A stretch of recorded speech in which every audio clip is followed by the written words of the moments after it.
Bismillahirrahmanirrahim. Sallallahu alaihi Muhammad. Dear students, I am Usman Attari, your maths teacher, and you are watching my YouTube channel Sir Usman Attari. आज हम class 10th की Excel chapter number 3 जो है इसको start करने जा रहे हैं और इस चैप्टर का नाम है हमारा मैट्रिसेस एंड डिटर्मिनेंट्स। अब सबसे पहले ये एक नया कॉन्सेप्ट है, इस बात का आपको मालूम होना चाहिए। इससे पहले हम इसको डिस्कस नहीं कर सके, ना ही किसी सिलेबस में हमें ये पढ़ाया गया है। ये फर्स्ट टाइम इंट्रोड्यूस आपके लिए हो रहा है और 10th क्लास में आकर हो रहा है। इससे पहले ये 9th क्लास में होता था, अब इन्होंने इसको ऐड कर दिया 10th क्लास के अंदर। तो मैट्रिसेस, सबसे पहले तो हमें सीखना है कि मैट्रिसेस कहते हैं किसको हैं।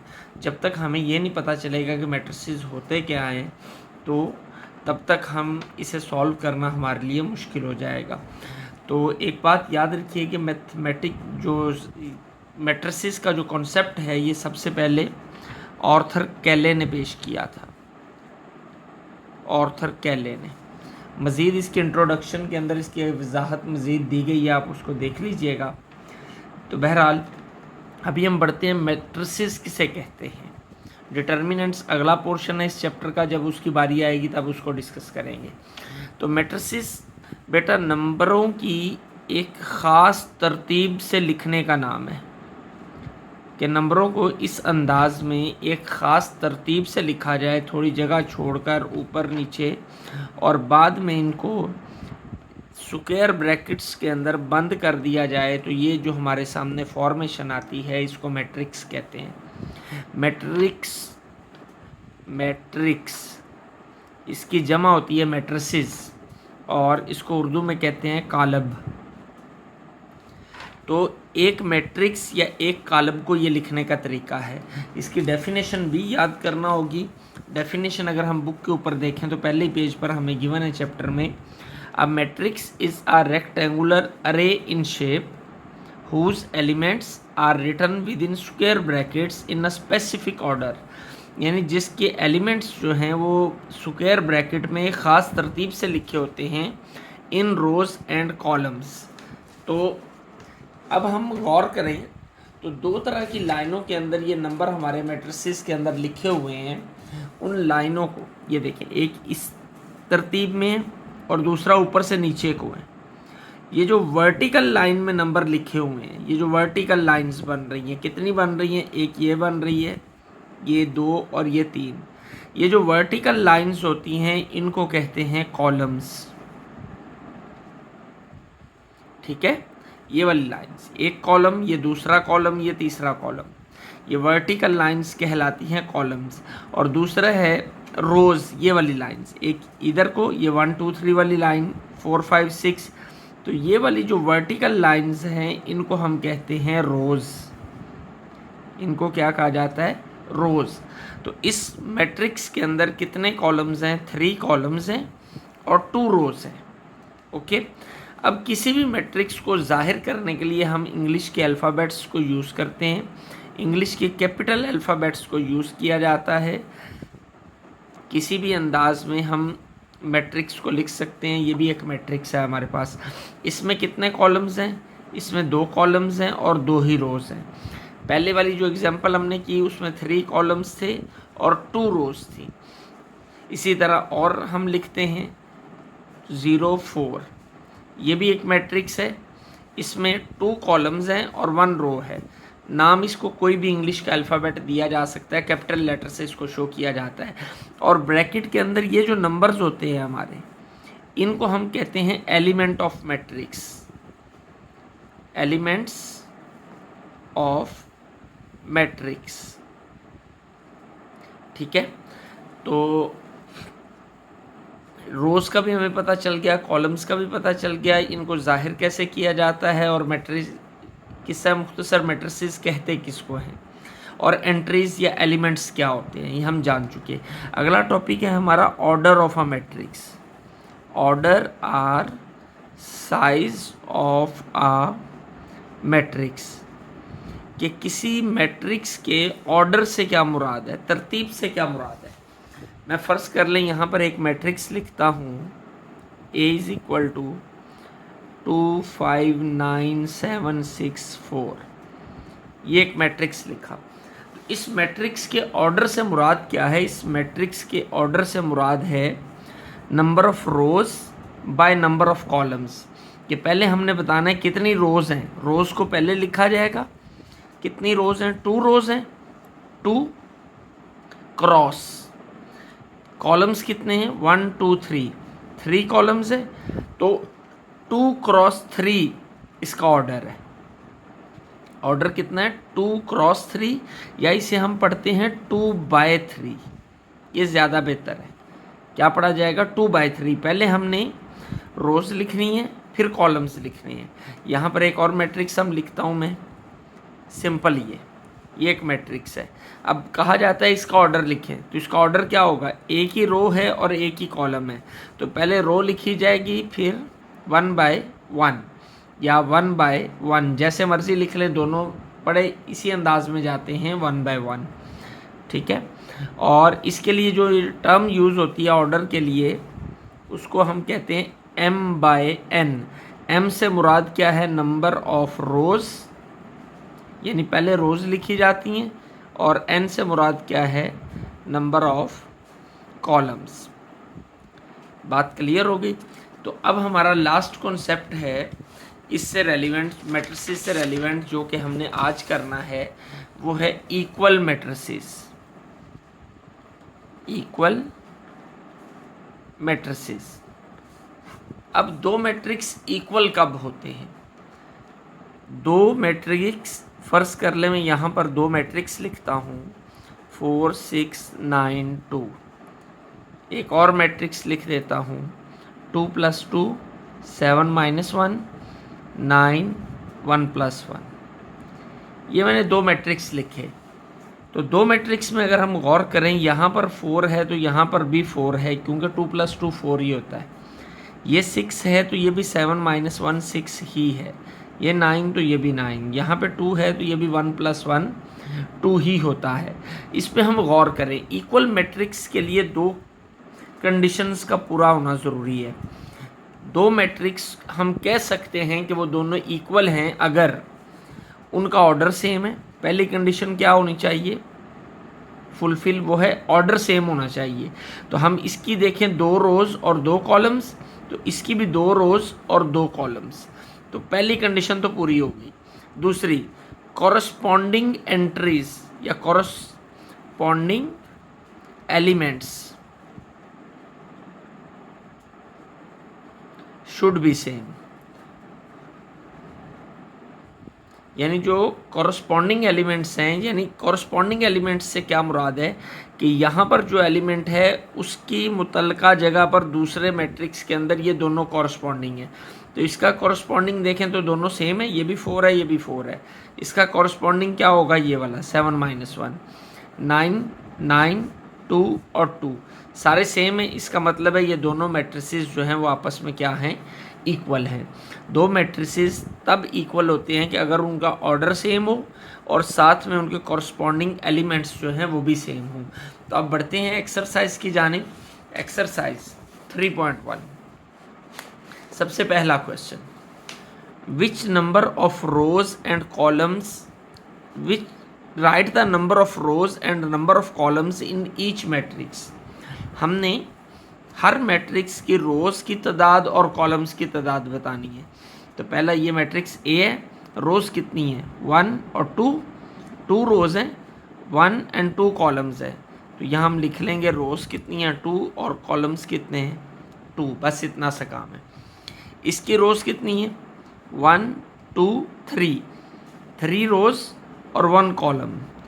रोज़ कितनी है? 3 और कॉलम कितने हैं? 1। बुक के ऊपर ही कर रहा हूँ, आसानी से हो रहा है। इसमें रो एक ही है और कॉलम कितने हैं? 3। रो है 1 और कॉलम की तादाद कितनी है? 3। इसमें देखें डी वाले में तो 1 2 3 rows and 3 columns, 3 rows and 3 columns. इसमें देखें 1 और 2, 2 रोज़ हैं, 1 2 3 और कॉलम कितने हैं? 3 कॉलम है। तो ये हमारा क्वेश्चन पूरा हो गया। कोई इतना रॉकेट साइंस नहीं है, बिल्कुल आसान सा काम है। मैट्रिसेस को अगर हम करें तो बहुत आसान है, लेकिन थोड़ी सी तवज्जो रखनी पड़ेगी। Right the order of each matrix, her matrix का हमने ऑर्डर बताना है, और ऑर्डर से मुराद क्या होती है, हमने रोज़ और कॉलम्स की तादाद को बाय की फॉर्म में बताना है। तो इसमें कितनी रोज़ हैं, 2 रोज़ हैं, रोज़ पहले लिखते हैं, और कॉलम कितने हैं, 1, तो क्रॉस 1, तो इसे क्या पढ़ा जाता है, 2 by 1, ये इसका ऑर्डर है। इसमें कितनी रोज़ हैं, 1 रो है, 2 कॉलम है, तो क्या होगा 1 by 2, इसका ऑर्डर हो जाएगा। इसके 2 रोज़ और 2 ही कॉलम, तो 2 by 2। इसमें 2 रोज़ हैं और 3 कॉलम्स हैं, तो पहले रोज़ लिखी जाती हैं फिर कॉलम, तो 2 by 3 इसका ऑर्डर हो गया। ई वाले को देखें हम अगर, तो 3 रोज़ हैं, 1 2 3, और कॉलम्स कितने हैं, 1 2, तो 3 by 2 इसका ऑर्डर आ गया। एफ़ वाले को देखें, तो एफ़ में एक ही रो है और एक ही कॉलम है, तो ऑर्डर कितना होगा, 1 by 1। क्लियर, ये हमारा सेकंड क्वेश्चन भी कंप्लीट हो गया। अब हमने बताना है which of the following matrices are equal, ये हमारा थर्ड क्वेश्चन है कि कौन कौन से मैट्रिसेस जो हैं वो आपस में इक्वल हैं। हम ए वाले को देखें, ए में क्या है, 0 3 4 1। अब हमने कोई ऐसा ढूंढ रहे हैं जिसमें 0 3 4 1 आता हो, तो ये नहीं, ये भी नहीं, ये भी नहीं, ये भी नहीं। ये देखें 3 - 3 0, ये भी 0, ये भी 0, ये भी 3, ये भी 3, यहाँ पे 4 है तो ये भी 3 + 1 4 है, ये 1 है तो ये भी 1 है। तो हम कह सकते हैं A is equal to F। बस इतना सा बताना है कि कौन कौन से इक्वल है, तो A वाला F के इक्वल है। अब हम B वाले को देखते हैं, 9 और -7, तो D वाले में चेक करें, 5 और 4 9, -8 + 1 -7, तो B इज़ इक्वल टू किसके आ जाएगा, D के। B और D आपस में बराबर है। और इसी तरह C और E को चेक करें, 3 2s are 6, तो यहाँ भी 6 है। 2 - 1 1, ये भी 1 है। 2 2 4, 4 - 2 2, 4 + 4 8 होता है, तो यहाँ भी 8 है। 3 + 0 3 होता है, तो यहाँ भी 3 है। यानी C और E भी आपस में क्या हैं, बराबर हैं। यूँ हमारे 3 क्वेश्चन कंप्लीट हो गए। क्वेश्चन नंबर 4, तो क्वेश्चन को शुरू करने से पहले हमेशा की तरह आपसे रिक्वेस्ट के चैनल को सब्सक्राइब कर दें, बेल आइकन का बटन प्रेस कर दें। वीडियो को अगर अभी तक आपने लाइक नहीं किया तो लाइक लाजमी कर दें। अब हमें क्वेश्चन क्या गिवन है, if this matrix is equal to this matrix, उसने कहा ये और ये दोनों मैट्रिक्स आपस में इक्वल हैं, then find the values of A B C and D। तो जब ये दोनों इक्वल हैं, तो हम जानते हैं कि दो मैट्रिक्स इक्वल कब होते हैं, जब उनकी कॉरस्पॉन्डिंग एंट्रीज जो हैं वो आपस में बराबर होती हैं। तो यानी हम लिख सकते हैं कि A + 2 is equal to 5, A + 2 को हमने 5 के इक्वल लिख लिया। तो यहाँ से हम A की वैल्यू क्या निकाल सकते हैं, ये इधर +2 है, उधर जाके क्या होगा, 2 माइनस हो जाएगा, तो 5 - 2, तो A की वैल्यू कितनी आ गई, 3, ये A निकल आया। अब दूसरा C - 3 इज़ इक्वल टू 8, लें जी, ये वाली एंट्री इस एंट्री के इक्वल होगी, तो C - 3 is equal to 8, C is equal to 8 + 3, और C की वैल्यू कितनी आ गई, 11। ओके, अब नेक्स्ट ये B - 1 is equal to 6, B - 1 is equal to 6, 1 को उधर ले जाएं तो प्लस हो जाएगा, 6 + 1, B is equal to 7। Okay, आगे D + 4 इज़ इक्वल टू 4, तो +4 उधर जाकर -4 हो जाएगा, तो 4 - 4 क्या होगा, 0, तो D की वैल्यू क्या आ जाएगी, 0। इस तरह हमने A B C और D चारों वैल्यूज़ फाइंड कर ली, और यही चारों वैल्यूज़ हमने मालूम करनी थी। जो हमारा क्वेश्चन नंबर 4 जो है वो भी कंप्लीट हो गया। Question number 5, if 2x + 1 4 7 5 is equal to 9 4 7 y, then find the values of x and y। तो ये मैट्रिक्स हमें गिवन है, और इन दोनों के दरमियान में जो साइन है वो इक्वल का है, यानी उसने हमें बता दिया कि ये दोनों मैट्रिसेस जो हैं ये आपस में क्या हैं, ये इक्वल हैं, बराबर हैं। तो जब ये बराबर हैं तो इट्स मीन्स इसकी कॉरस्पॉन्डिंग एलिमेंट्स जो हैं वो भी बराबर होंगे, यानी ये 2x प्लस 1 और 9 ये आपस में बराबर होंगे। याद रहे कि हमने x एंड y की वैल्यू फाइंड करनी है, तो फिर इन दोनों को इक्वल लिख लेते हैं। 2x plus 1 is equal to 9, ये कॉरस्पॉन्डिंग एंट्री इसके बराबर। और इसी तरह y कहाँ पे आ रहा है, यहाँ पे, तो y के कंपैरेटिवली कॉरस्पॉन्डिंग एंट्री कौन सी है, 5। तो क्या हो जाएगा, 5 इज इक्वल टू y, 5 और y आपस में बराबर है। यहाँ से हम x निकालते हैं, तो क्या आएगा 9 माइनस 1, तो 2x इज इक्वल टू क्या आ जाएगा 8। तो x की वैल्यू क्या आ जाएगी 8/2, 2 4s are 8, तो x इज इक्वल टू 4। ये x की वैल्यू निकल आई और y हमारे पास पहले ही निकला है, इसे अरेंज करके लिख लें, y इज इक्वल टू 5। तो यूँ हमारी x और y दोनों वैल्यूज़ निकल आई और क्वेश्चन नंबर 5 जो है हमारा वो भी कंप्लीट हो गया। Question number 6, if a plus b 2d minus 1 3b plus 2 4 is equal to 10 5 11 c, then find values of a b c and d, यानी a b c और इस d की हमने वैल्यू फाइंड करनी है। तो हमारे पास मैट्रिसेस जो गिवन हैं वो उसको हम लिख लेते हैं। 4 इज इक्वल टू 10 5 11 और c।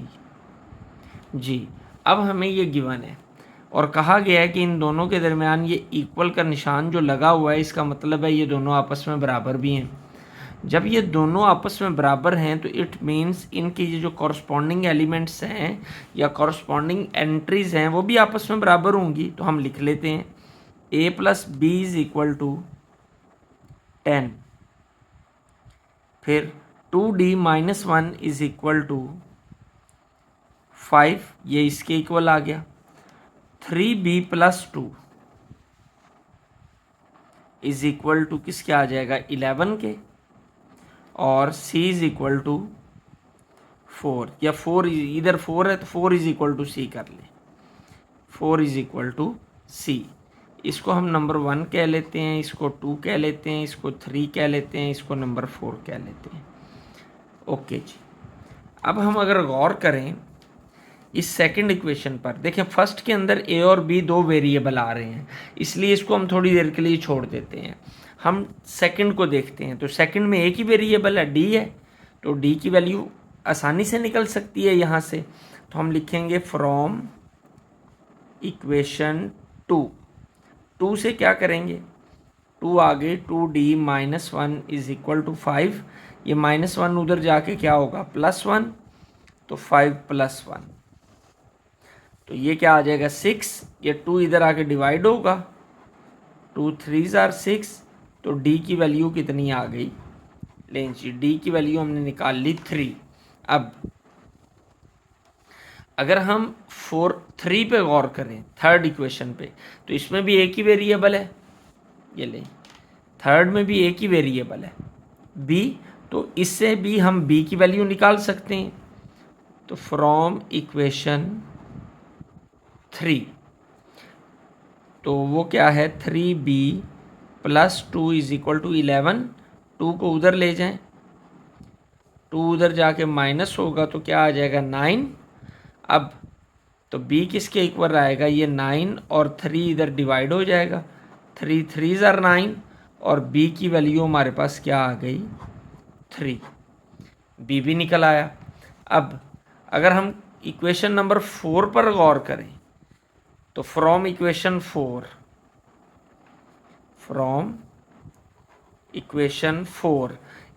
4 हमें क्या बता रही है कि c की वैल्यू हमारे पास पहले ही मौजूद है, यानी निकालने की ज़रूरत ही नहीं है, c को इधर लिख लें 4 को इधर लिख लें, यानी c की वैल्यू भी निकल आई 4 जी। अब हमने d की वैल्यू भी निकाल ली, b की वैल्यू भी निकाल ली और c की वैल्यू भी निकाल ली। अब हमें चाहिए a की वैल्यू। a जो है वो हमारा फर्स्ट इक्वेशन के अंदर है, ये देखें फर्स्ट इक्वेशन, उसमें a plus b is equal to 10 है। तो अगर इसमें हम b की जगह पर b की वैल्यू पुट कर दें तो a की वैल्यू निकल आएगी। तो फिर हम क्या करते हैं, फ्रॉम इक्वेशन 1, वो क्या है a plus b is equal to 10, अब b किसके इक्वल हमने निकाला हुआ है, b तो हमने निकाल लिया, वो 3 के इक्वल है, तो b की जगह पर 3 लिख लेते हैं। a plus 3 is equal to 10 और 3 उधर जाकर क्या होगा माइनस, तो a is equal to 10 minus 3, a is equal to क्या आ गया 7। जो हमारी a b c d तीनों वैल्यूज चारों वैल्यूज जो हैं वो निकल आई। तो क्वेश्चन हमारा 6 जो है वो भी कंप्लीट हो गया। Question number 7, if p plus q 5 11 p minus 2q is equal to 6 5 11 and 0, यानी दो मैट्रिक्स हैं जो आपस में इक्वल हैं, then find the values of p and q, यानी इस p और q की हमने वैल्यू फाइंड करनी है। तो ये दोनों इक्वल मैट्रिसेस हैं तो कॉरस्पॉन्डिंग एलिमेंट्स भी इक्वल होंगे, यानी p प्लस क्यू किसके इक्वल होगा 6 के और p माइनस 2q किसके इक्वल होगा 0 के। तो इनको इक्वल कर लेते हैं, तो बल्कि पहले यहाँ पे मैट्रिक्स लिख लें, आसानी हो जाती है।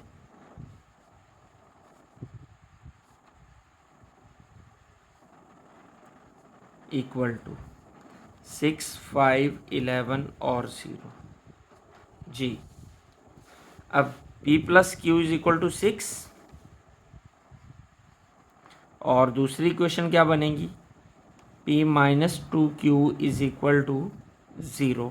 इसको हम नंबर 1 कह लेते हैं, इसको नंबर 2 कह लेते हैं जी। यहाँ से अब हमने वैल्यूज़ फाइंड करनी है। इक्वेशन 2 से अगर हम देखें तो ये 2q फ्रॉम इक्वेशन 2, तो p minus 2q is equal to 0। ये 2q को अगर हम उधर ले जाएं तो ये क्या हो जाएगा, p is equal two plus 2q। इस p की वैल्यू को अगर हम 1 में पुट कर दें, पुट इन इक्वेशन 1, यानी 1 के अंदर जहाँ पर p आ रहा है वहाँ पर उसकी वैल्यू यानी 2q पुट करते हैं। p की जगह पे क्या आ जाएगा 2q प्लस q, ये वाला q इज इक्वल टू 6 जी। तो यहाँ पे कुछ ना हो तो 1 होता है, 2 plus 1 3q is equal to 6। तो q की वैल्यू क्या आ जाएगी, 3 2 ज़ार 6, q इज इक्वल टू क्या आ गया 2। अब इस q की वैल्यू को अगर हम इक्वेशन नंबर 2 में पुट कर दें जी, इसको ऊपर ले आते हैं जी। अब इस q की वैल्यू को किस में पुट करना है, इक्वेशन 2 में। ये यहाँ से हम आगे ऊपर आ रहे हैं, पुट इन इक्वेशन 2। तो q किसके इक्वल है, 2 के इक्वल है, तो p माइनस 2, q की जगह पे क्या आ जाएगा 2, ये वाला 2 is equal to 0, p minus 4 is equal to 0 और p इज इक्वल टू क्या आ जाएगा 4। यानी हमने p की वैल्यू भी फाइंड कर ली और ये q की वैल्यू भी फाइंड कर ली। या इससे ना सिर्फ हमारा क्वेश्चन कंप्लीट हो गया बल्कि हमारी ये एक्सरसाइज जो है वो भी कंप्लीट हो गई। यकीनन आपने इस एक्सरसाइज को बहुत अच्छे से समझ लिया होगा। तो अगर आपको वीडियो पसंद आई है तो लाइक और शेयर कर दें। कमेंट सेक्शन के अंदर अपनी आरा का इजहार, सजेशंस ज़रूर दिया करें ताकि आपकी सजेशंस की रोशनी में इन वीडियोस को मज़ीद बेहतर से बेहतर बनाया जा सके। एक बार लाजमी चेक कर लें कि क्या आपने चैनल को सब्सक्राइब किया है या नहीं। अगर नहीं किया तो लाजमी करके बेल आइकॉन का बटन भी प्रेस कर दें। बाज़ औक़ात ऐसा होता है कि हम वीडियोस तो देख रहे होते हैं लेकिन चैनल सब्सक्राइब नहीं किया होता, तो काइंडली चैनल को लाजमी सब्सक्राइब कर दें। आपका सब्सक्राइब करना, आपका लाइक करना, शेयर करना, हो सकता है आपके लिए तो ये ज़्यादा मुश्किल काम नहीं है, एक क्लिक के ही मुतरादिफ है, लेकिन मेरे चैनल की तरक्की के अंदर इसकी इन वीडियोस के बूस्ट होने में उस क्लिक का एक बहुत बड़ा किरदार है। तो काइंडली कर दिया करें। आपके लिए बहुत मेहनत से ये कंटेंट तैयार किया जाता है, तो आपका एक क्लिक, आपका लाइक, आपका शेयर, आपका कमेंट मेरे चैनल को बूस्ट कर सकता है। तो अल्लाह आपका हामी व नासिर हो। अस्सलाम वालेकुम।